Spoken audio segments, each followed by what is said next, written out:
Assalamualaikum warahmatullahi wabarakatuh. Hadirin pemirsa bangsa dan setanah air, alhamdulillah dalam kesempatan ini kita bisa mengawal dan mensyiarkan akidah Ahlussunnah wal Jamaah di negeri Nusantara, kebanggaan kita bersama. Semoga sholawat dan salam berkahmu ya Rob tercurah kepada baginda Nabi Agung Muhammad Sallallahu Alaihi Wasallam dengan sholawat yang bisa memberikan kepada kita dan para muhibbin kesempurnaan anugerah dan harapan puncak di dunia dan di akhirat. Amin amin ya rabbal alamin.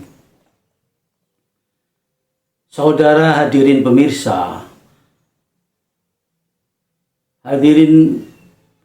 yang saya cintai dan saya banggakan, adalah sebuah keniscayaan, suatu yang hak dan benar jika dicari kesalahannya atau bahkan fakta kebenarannya akan dirubah dan diotak-atik supaya menjadi salah, maka yang namanya kebenaran akan tetap kelihatan walaupun ditutup-tutupi, termasuk kebenaran nasab dan sanad Pahlawi yang masih terpelihara bukti-bukti tarikh atau sejarahnya dalam kitab-kitab klasik. Hadirin, seperti halnya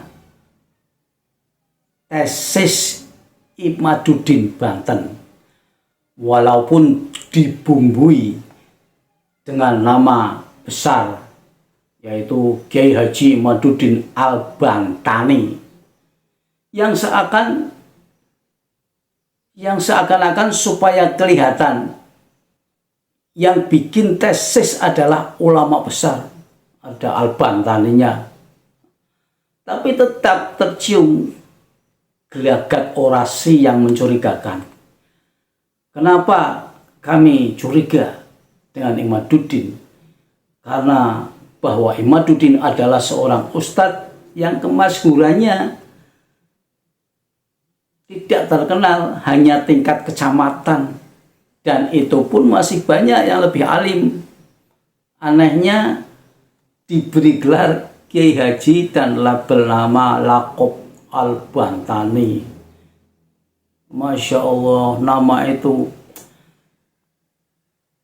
Saudara hadirin pemirsa, para pecinta Ahlul Bait Nabi Shallallahu Alaihi Wasallam, label nama lakob seperti Al-Bantani yang disematkan pada Imam Nawawi Al-Bantani, kemudian Al-Ghazali pada Maulana Imam Abu Hamid bin Muhammad bin Muhammad Al-Ghazali, dan juga Ar-Rumi kepada Syekh Jalaluddin Rumi, bahwa para beliau tersebut adalah orang-orang yang berkualitas tinggi keilmuannya. Itu keilmuan agamanya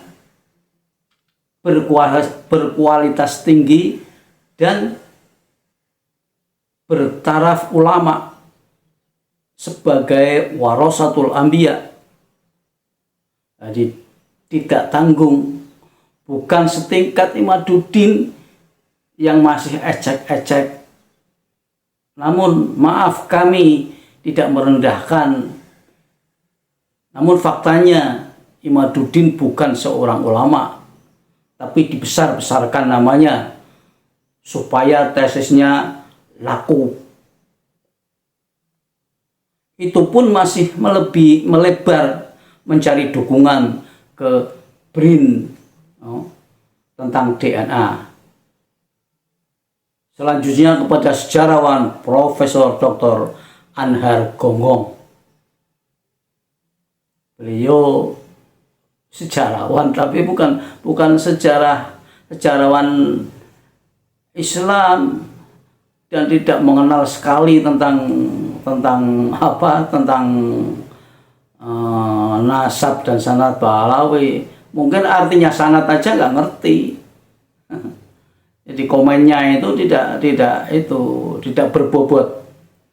Hebatnya lagi bisa minta dukungan kepada mantan ketum atau ketua umum Tanfidiyah PBNU Mbah Agil Siroj. Hadirin pemirsa, para muhibbin yang saya cintai, Imaduddin kalau ceramah mengarang-arang, mengatakan bahwa nasab Nabi Adam dan DNA-nya ada DNA-nya. Padahal jangankan DNA Nabi Adam, Nabi Ibrahim pun dan keluarga Nabi Muhammad SAW belum ada tes hasil DNA-nya.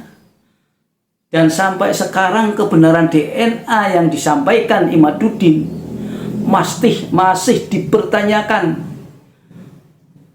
Karena belum ada satupun riset yang membuktikan secara ilmiah kebenaran DNA tentang nasab sampai 5 keturunan ke atas. Ayah, anak, ayah, kakek, buyut, cangga, sudah 4 aja sudah nggak ada. Ke atas, dari anak ke atas itu belum dibuktikan.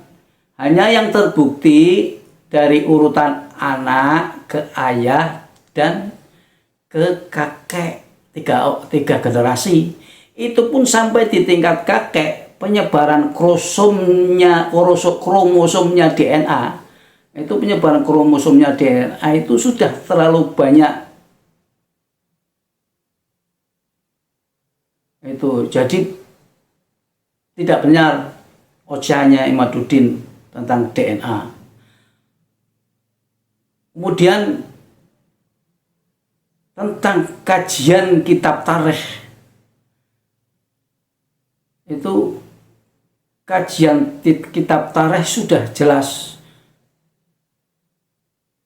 Kajiannya Imaduddin sudah jelas fatal kesalahannya. Karena sengaja memutus nasab yang sudah dijelaskan. Bukti memutus nasab itu sudah dibongkar tesisnya.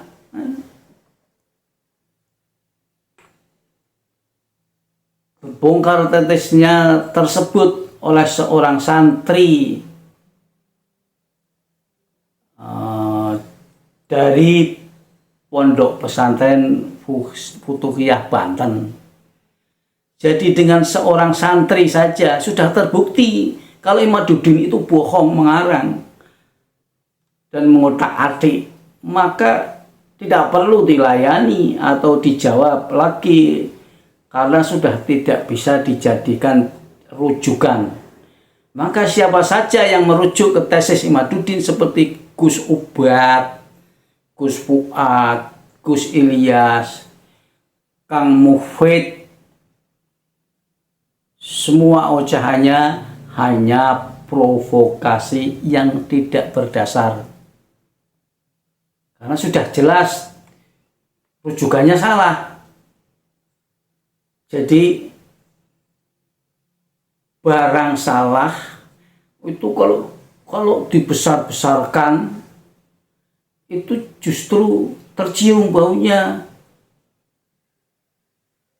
Jelas kesalahannya. Maka hadirin, saudara semua, para pemirsa, jangan dihiraukan ujian Imaduddin bersama timnya para provokator yang sengaja ingin membegal, menghapus dan sebagainya yang dengan predikat yang tidak baik tentang Ba'alawi. Selanjutnya, wassalamualaikum warahmatullahi wabarakatuh.